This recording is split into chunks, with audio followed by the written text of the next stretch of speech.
നമ്മളൊക്കെ പലപ്പോഴും കംഫർട്ട് സോണിൽ നിൽക്കാൻ ആഗ്രഹിക്കുന്ന ആൾക്കാരാണ്. നമ്മൾ സ്ഥിരമായിട്ട് ഈ ചെയറിലാണ് ഇരിക്കുകയാണെങ്കിൽ ഈ ചെയറിൽ ഇരിക്കാനായിരിക്കും എന്റെ കംഫർട്ട് സോൺ. സ്ഥിരമായി ഞാൻ ചായ കുടിക്കുകയാണെങ്കിൽ ചായ കുടിക്കുന്നതാണ് എന്റെ കംഫർട്ട് സോൺ. നമ്മൾ സ്ഥിരമായി ചെയ്യുന്ന ആ പ്രോസസ്സ് എൻഡ് ചെയ്യുന്നത് ഒരു സോണിലായിരിക്കും. ആ സോണാണ് comfort zone. Comfort zone break ചെയ്താലേ ലൈഫിൽ, അത് കരിയറിലാകാം, ഫൈനാൻഷ്യൽ ലൈഫിലാകാം, ഹെൽത്തിലാകാം, വെൽത്തിലാകാം, ലൈഫിൽ സക്സസ്ഫുൾ ആകണം, you have to break comfort zone. You have to be comfortable in being uncomfortable എന്ന് പറയും. അൺകംഫർട്ടബിൾ ആകാൻ നമ്മൾ കംഫർട്ടബിൾ ആകണം. പക്ഷെ നമ്മളെ സിസ്റ്റം പഠിപ്പിച്ചു വെച്ചിരിക്കുന്നത് എന്താണ്? നമ്മളോട് ചോദിക്കുന്നതാണ് കംഫർട്ടബിൾ അല്ലേ? എടാ, കംഫർട്ടബിളിനകത്ത് ഗ്രോത്ത് ഇല്ല, സർവൈവൽ മാത്രമേ ഉള്ളൂ. അങ്ങ് രക്ഷപ്പെട്ടു പോവാണ്.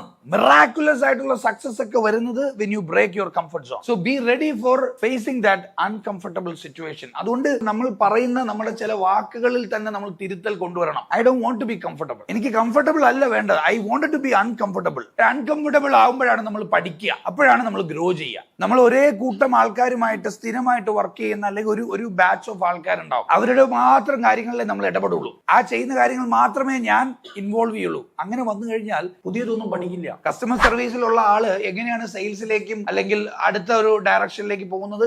അടുത്ത ഡിപ്പാർട്ട്മെന്റിലെ കാര്യങ്ങളിലും കൂടെ ഞാൻ ഓണർഷിപ്പ് എടുത്തിട്ട് ഓവർസീ ചെയ്യുമ്പോഴാണ് ഞാൻ ഗ്രോ ചെയ്യുന്നത്. അപ്പൊ എപ്പോഴും ലൈഫിൽ ഗ്രോത്ത് വേണമെങ്കിൽ അണ്ടർസ്റ്റാൻഡ് ദിസ് പോയിന്റ്. അൺകംഫർട്ടബിൾ ആകാൻ നമ്മൾ കംഫർട്ടബിൾ ആകുക.